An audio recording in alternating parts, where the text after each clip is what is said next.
ভয়ঙ্কর বিপদে পড়তে চলেছে মৃন্ময় দাস ওরফে সিনে বাপ।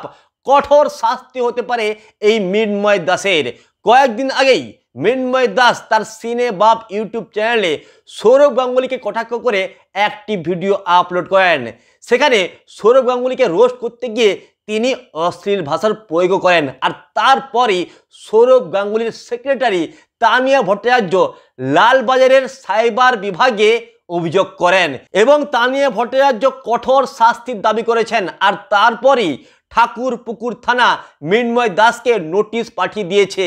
তার বিরুদ্ধে বিভিন্ন ধারায় মামলা করা হয়েছে। আসুন জেনে নিই তার বিরুদ্ধে কোন কোন ধারায় মামলা করা হয়েছে। মৃন্ময়ের বিরুদ্ধে ভারতীয় দণ্ডবিধি অনুসারে 356(2), 196(1)A, 336(4), 353(1) এবং 61(2) ধারায় অভিযোগ দায়ের করা হয়েছে। এই অভিযোগ প্রমাণিত হলে মৃন্ময়কে কঠিন শাস্তির মুখে পড়তে হতে পারে। এত কিছু হওয়ার পরও মৃন্ময় দাস তার সিনেবাপ ইউটিউব চ্যানেল থেকে সেই ভিডিওটি ডিলিট করেননি। যে কেউ সেই ভিডিওটি দেখতে পারেন। বর্তমানে সোশ্যাল মিডিয়ায় ফ্যানেরা দুভাগে বিভক্ত হয়ে গেছেন। যারা মৃন্ময় দাসকে সমর্থন করেন তারা প্রত্যেকেই মৃন্ময় দাসকে সমর্থন করছেন, আর যারা সৌরভ গঙ্গোপাধ্যায়কে সমর্থন করেন তারা সৌরভ গঙ্গোপাধ্যায়কে সমর্থন করছেন।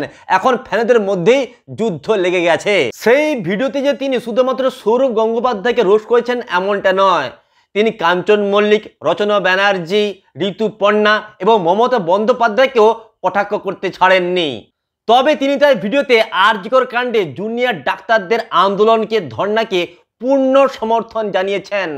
সবথেকে বড় প্রশ্ন হচ্ছে, সৌরভ গঙ্গোপাধ্যায় মৃন্ময় দাসের বিরুদ্ধে যে গম্ভীর অভিযোগ করেছেন, এতে কি কঠোর শাস্তির মুখে পড়তে চলেছেন এই মৃন্ময় দাস, নাকি মৃন্ময় দাসের কিছুই হবে না? আপনাদের কি মনে হয় অবশ্যই আপনারা কমেন্ট বক্সে লিখে জানাবেন।